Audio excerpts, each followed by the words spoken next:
Your e-bike might be the first off-road bike that you own, but coming into the e-bike world can be quite confusing at times, and I see a lot of new riders making mistakes out there on the trails. Today's video, we're going to be taking a look at all those common mistakes.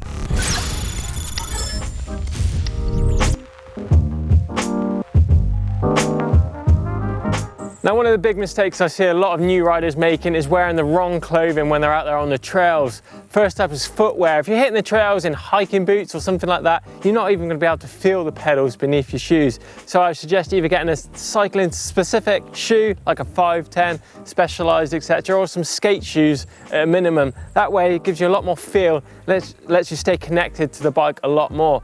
Padded shorts is something you might want to consider if you're doing bigger rides. Keeps things a lot more comfortable down there. Some people even chamois butter these things up to make them slide around so you don't get any chafing whatsoever, but that's up to you. Don't forget to remove your underwear first before you put these on. That's a big mistake that a lot of people tend to do. Last on the list is your helmet as well. Depends what price you put on your head, but I see a lot of people dropping in with budget supermarket helmets on, which are fine for like basic commuting, but if you smash your head into a tree doing 30 miles an hour, those things probably aren't going to do you much good.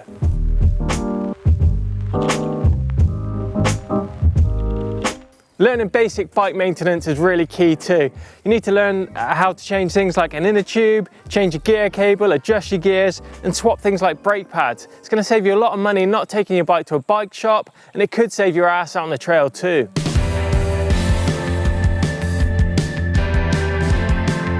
Pedals are a vital contact point of your e-bike. You might find that your bike came from the shop with a set of budget plastic pedals on there, purely just to get you by. You need to swap these things out straight away if you're hitting the trails. These can get super slippy in the mud and wet and can cause your feet to slide around. Alloy pedals with decent pins are going to provide a really good solid platform, whatever the weather, and things like the bearings and things are a lot more reliable too.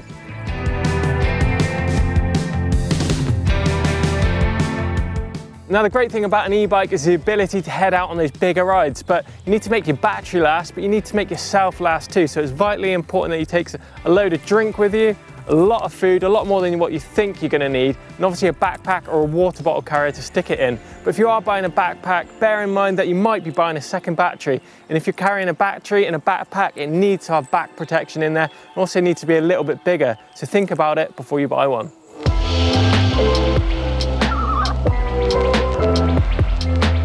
When your bike arrives, it's quite normal for the brake levers to be butted up against the grips as well, normally quite a flat angle, so you need to really get in there and customize this whole cockpit area. Start off with the brake levers, slide them inboard towards the stem a little bit more, maybe drop them down or raise them up, whichever feels comfortable. You need to be getting that one finger on there in the prime position. Things like your power mode, make sure that's within easy reach. You can adjust it super easy. Drop a seat post as well as a classic. Try and get that so you can just press it with your thumb, quite similar to the shifter side. Get it underneath the bars, ready to shift. Gear shifter as well, it's quite normal for them to be set quite flat.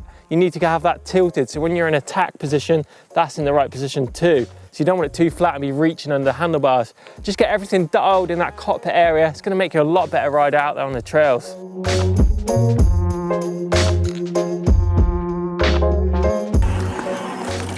Now, another classic mistake I see a lot of riders doing is switching up into boost mode when it comes to hitting hills without actually selecting the appropriate gear. They're coming into it into higher gear with a low cadence, meaning the motor's not spinning up correctly. You need to make that motor work for you, change into an easier gear, leave that mode selector alone until you really need that extra power. Work through your gears, spinning that motor up, and you should see you cleaning that hill with ease.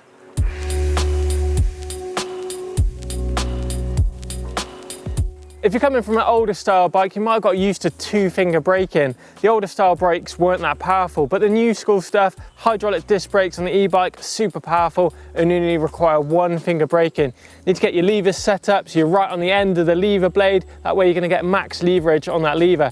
Get used to riding one finger only, because if you try and take two fingers off, you're going to be losing a lot more grip on that handlebar. If you've got more fingers on the bars, a lot more grip.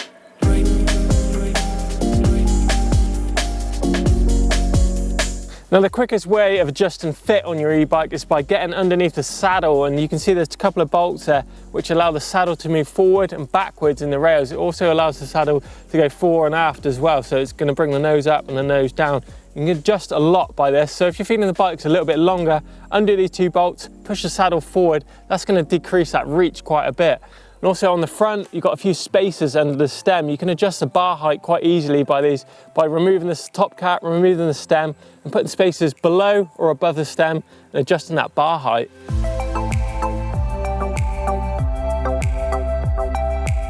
A tubeless setup on your e-bike is definitely a worthwhile upgrade. 9 times out of 10, an e-bike will come with tubes in from a shop, etc. You need to whip those tubes out, put some sealant in there, change the valves, and you've got a nice supple tyre that you can let down to a low pressure without the risk of a pinch puncture, providing a lot more grip and a lot more comfort out there on the trails.